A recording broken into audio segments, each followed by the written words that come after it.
এক ক্যালেন্ডার ইয়ারে সম্ভাব্য যতগুলো ট্রফি জেতা যায় শেষটা অন্তত সেটা দিয়েই করলো পিএসজি। এক বছরে 6 ট্রফি পিএসজি। ফিফা ইন্টারকন্টিনেন্টাল কাপেও তারা টাই ব্রেকারে সাফোনফের বীরত্বে চ্যাম্পিয়ন হলো। এক ম্যাচে টাই ব্রেকারে 4টা penalty shot save. Russian goalkeeper হয়ে গেছেন দিন শেষে নায়ক এবং তার বীরত্বেই শেষ পর্যন্ত ম্যাচ জিতেছে পিএসজি। কাতারের দোহায় ইন্টারকন্টিনেন্টাল ট্রফির জন্য মুখোমুখি হয়েছিল চ্যাম্পিয়ন্স লিগ চ্যাম্পিয়ন পিএসজি এবং কোপা লিবার্টাদোরেস উইনার ফ্লামেঙ্গো। এই দুই দলের ম্যাচ একে সমতায় শেষ হওয়ার পরে এক্সট্রা টাইমে গড়ায়, এক্সট্রা টাইমে আলাদা করা না গেলে এরপরে ম্যাচ গড়ায় টাই ব্রেকারে।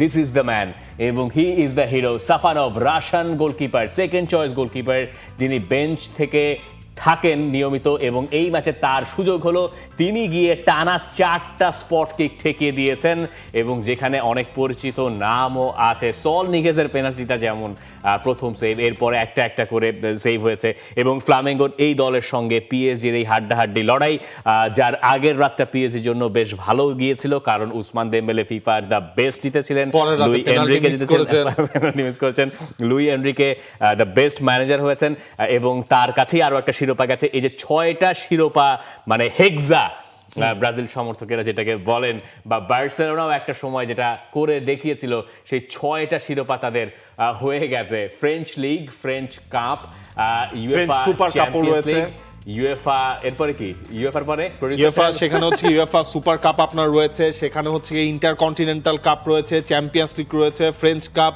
লিগ এবং হচ্ছে ফ্রেঞ্চ সুপার কাপ। ওভারঅল কিন্তু 6টা শিরোপা পিএসজি সিকিউর করলো। দেখেন এই জায়গায় হচ্ছে কি আপনার মানে এইটাই যে কথা, মানে পিএসজি কি দুর্দান্ত একটা বছর গেল। আপনি চ্যাম্পিয়ন্স লিগ, এর মধ্যে হচ্ছে আপনার সবচেয়ে গুরুত্বপূর্ণ হচ্ছে সেই চ্যাম্পিয়ন্স লিগ জেতা, সেটা তারা জিতলো। টটেনহ্যামের সাথে ইউএফা সুপার কাপ হচ্ছে তারা এই টাই ব্রেকারে যেই জিতলো, এমন একটা টাই ব্রেকারেই তাদের হচ্ছে আবার ইন্টারকন্টিনেন্টাল কাপটা জেতা লাগলো। ওভারঅল হচ্ছে কি আপনার লুই এনরিকের জন্য 2025 সালটা হচ্ছে মনে রাখার মতো একটা মানে বছর গেছে। টুর্নামেন্টেই পিএসজি জিততে পারে নাই, যেই টুর্নামেন্টের ফাইনালেও তারা গিয়েছিল, ফিফা ক্লাব ওয়ার্ল্ড কাপ, ওই ফাইনালটা জিততে পারলে এই বছর আর কোনো আক্ষেপ হয়তো পিএসজির থাকতো না। সেই পিএসজি এমন একটা বছর পার করলো যেটা এই বছরের গোড়ার দিকেও বোধহয় অনেকে আমরা অনুমান করতে পারি নাই, কারণ এই বছরের শুরুর দিকে যখন চ্যাম্পিয়ন্স লিগ বাকি ছিল, লিগ আ নিয়ে তো তেমন চ্যাম্পিয়ন্স লিগে তারা এই গত বছর এরকম সময় সিকিউর করে নাই নকআউট ফেজ। এরপরে শেষের দুটো ম্যাচে খুব ভালো করে এরপরে তারা প্লে অফ পর্যন্ত যেতে পারলো। প্লে অফ থেকে তারা পেল, উতরে গেল, লিভারপুল এলো, লিভারপুলকে হারালো। তখন থেকে লোকে বলা শুরু করলো যে না, এই পিএসজি তো ডিফারেন্ট। এবং ধীরে ধীরে আমরা দেখলাম যে একটার পর একটা ম্যাচ তারা উতরে গেল। চ্যাম্পিয়ন্স লিগে আর্সেনালের পরে ফাইনালে গিয়ে ইন্টার মিলানকে ডোবানো। পিএসজির শুধুমাত্র রেজাল্ট নয়, পিএসজি যে ব্র্যান্ডের ফুটবলটা এই বছর এনেছে আরও একবার এনরিকের আন্ডারে, এইটাই এই বছরের 2025 সালের ফুটবলের সবচেয়ে বড় ঘটনা এবং কোনো সংশয় ছাড়া। এবং দেখেন গতকালকের ম্যাচটা হচ্ছে শুরুর দিকে খাভরাজকেলিয়া তিনি হচ্ছে দেশিরি দুয়ের দারুণ একটা সাপ্লাই থেকে তিনি গোল করলেন। এরপর মার্কিনিয়াস কিন্তু ইনজুরিতে ছিলেন, মার্কিনিয়াস ইনজুরি থেকে ফিরলেন, ফেরার ম্যাচে তিনি একটা ফাউল করলেন, তার এগেইনস্ট দলকে একটা পেনাল্টি গিফট করলেন, সেখান থেকে হচ্ছে গিয়ে তারা গোলটা কনসিড করলো। দেমবেলে যে আপনার মানে দেখার ছিল যে ফিফা দা বেস্ট পাওয়ার পর দেমবেলে যখন মাঠে নামছেন, তারও তো একটা ইনজুরি প্রোন একটা টাইম আসলে তারও গেছে।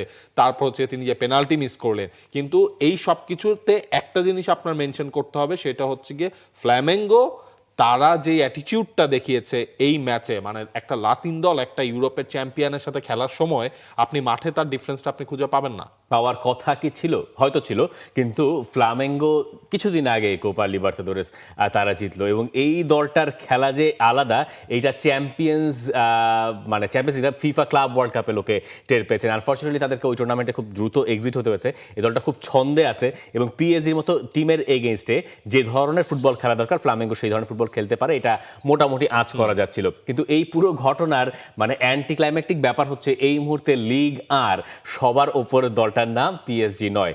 যতই 2025 সালটা তারা দুর্দান্তভাবে শেষ করুক না কেন, কিন্তু যে জিনিসটা তাদের ব্রেড অ্যান্ড বাটার, সেই লিগে তারা এই মুহূর্তে দ্বিতীয় অবস্থানে আছে, যেখানে সবার ওপরের দলটার নাম লস। এবং লুই এনরিকে একটা জিনিস বলছেন যে এই দলটা কেন আলাদা। হ্যাঁ, ক্রিসমাস ব্রেকে আপনি যাবেন, তার আগে আপনার ফ্রেঞ্চ কাপে একটা ম্যাচ রয়েছে, এরপর তার মেইন টার্গেটটা কিন্তু এই যে ফ্রেঞ্চ লিগটায় তারা যে সেকেন্ড পজিশনে রয়েছে সেখান থেকে আসলে টিমটাকে নিয়ে সামনে এগিয়ে যাওয়া। 2025 সালের একটা র্যাপ আপ যদি এনরিকেকে করতে বলা হয়, তিনি আসলে যা যা বলেছেন সেটা হচ্ছে যে এই দলটা যখন সিনিয়র এবং জুনিয়রদের যে কম্বিনেশনটা হয়েছে এটাই হচ্ছে কি এই দলের প্লাস পয়েন্ট। এবং যে পরিমাণ জুনিয়র এই টিমে ইম্প্যাক্ট রেখেছেন, এই যে ধরেন কথার কথা আমরা মাইলুর কথা বলতে পারি, আমরা দুয়ের কথা বলতে পারি। গত বছরের সেরা আবিষ্কার তো আসলে দুয়ে ছিল, যে দুয়ে আপনার চ্যাম্পিয়ন্স লিগে ম্যাচের পর ম্যাচ পিএসজি কে সাহায্য করেছেন। আবার ধরেন ক্ভারাটস্কেলিয়া, যার বছরের শুরুটা হয়েছিল দারুণ, তিনি 1 বছর আগে ছিলেন এই মুহূর্তে নাপোলিতে, এরপরে তিনি পিএসজিতে গেলেন, মাঝখানে তিনি আবার ফর্ম হারিয়ে ফেলেছেন, যে কয়েকটা মাস গেছে এই সিজনের খুব একটা ভালো তিনি করছিলেন না, কিন্তু এই ফাইনালে গিয়ে তিনি গোল করে আবার বোধহয় ফর্মটা রিগেইন করার একটা পজিশনে ক্ভারাটস্কেলিয়া যেতে পারলেন।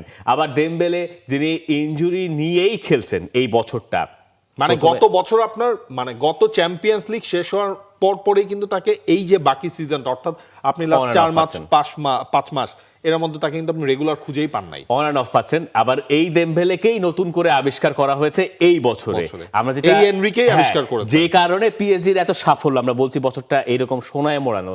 তার পেছনে অন্যতম কারণ ছিল এনরিকের এই উসমান দেমবেলেকে ফলস নাইনে খেলানো।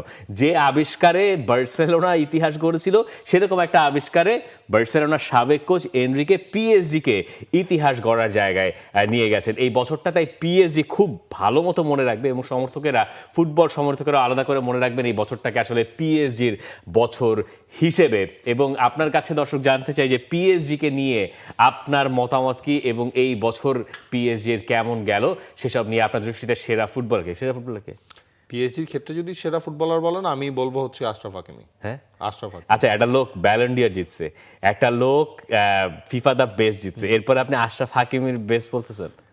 আপনি আশরাফ হাকিমি যেভাবে এই টিমটার মধ্যে কন্ট্রিবিউশন রেখেছে পুরো থ্রু আউট দ্য ক্যালেন্ডার ইয়ার, সে কারণেই আসলে বলা। দেমবেলেকে তো আপনি ধরেন ওই জেতার পরই লাস্ট 4-5 মাস আপনি খুঁজে পান নাই। আশরাফ হাকিমিও আসলে ইনজুরিতে পড়েছেন, বাট তার খেলা আমার কাছে ভালো লাগে। না, তার খেলা আসলে সবার কাছেই কম বেশি ভালো লাগে, না লাগার কোনো কারণ আসলে নাই। আমরা পিএসজির এই অংশটা শেষ করে একটু নজর ফেরাই ম্যানচেস্টার সিটির দিকে।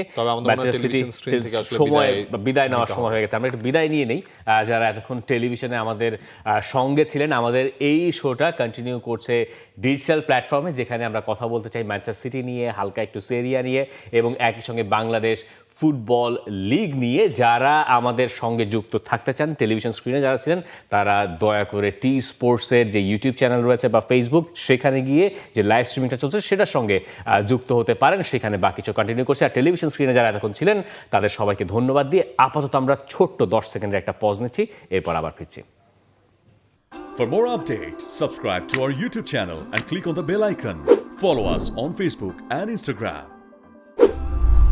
Download T-Sports app to enjoy exciting games and highlights. Visit tsports.com.